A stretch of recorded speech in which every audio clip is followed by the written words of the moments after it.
Hello வணக்கம். நம்ம தேர்வுக்கு எதிர்பார்க்கப்படுகிற ஜியாகிரபிலிருந்து டாப் கொஸ்டினை தான் பார்க்க போகிறோம். வாங்க பார்ப்போம். 1. பீகாரின் துயரம் என்று அழைக்கப்படும் ஆறு எது? விடை கோசி.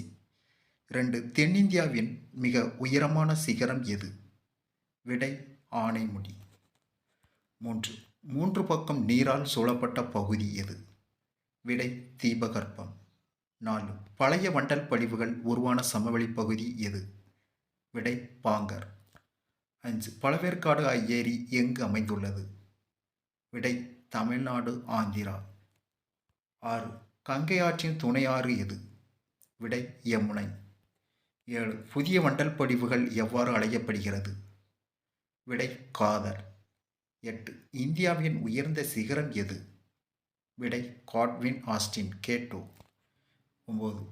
விருத்தகங்கா என்று அழைக்கப்படும் நதி எது? விடை கோதாவரி.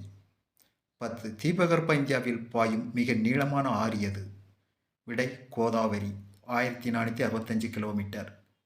11. தென்னிந்தியாவின் கங்கை என்று அழைக்கப்படும் நதி எது? விடை காவேரி.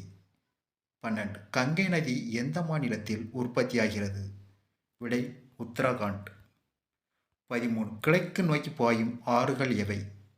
விடை மகாநதி, கோதாவரி, கிருஷ்ணா, காவிரி. 14. மேற்கு நோக்கி பாயும் ஆறுகள் எவை? விடை நர்மதை, தபதி. 15. எந்த ஆற்றில் சோக் நீர்வீழ்ச்சி உள்ளது? விடை சாராவதி ஆறு. 16. இந்தியாவின் மிகப்பெரிய வடிகால் அமைப்பு உள்ள ஆறு எது? விடை கங்கை ஆறு. 17. இந்தியாவின் மிக பழமையான மடிப்பு மலைத்தொடர் எது? விடை ஆரவல்லி மலைத்தொடர். 18. மேற்கு இமயமலைகளின் மற்றொரு பெயர் என்ன? விடை டிரான்ஸ் இமயமலை.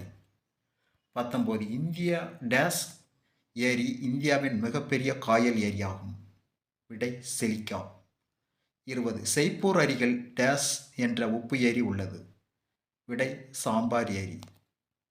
21. பாகிஸ்தானையும் ஆப்கானிஸ்தானையும் டேஸ் என்ற கணவாய் இணைக்கிறது. விடை கைபர் கணவாய். 22. ஆரவல்லி மலைத்தொடரின் மிக உயரமான சிகரம் எது? விடை குருசிகார். 23. சிந்து நதியின் மிகப்பெரிய துணையாறு எது? சினாப். 24. உலகின் கூரை என்று அழைக்கப்படுவது எது? விடை பாமீர் முடிச்சு.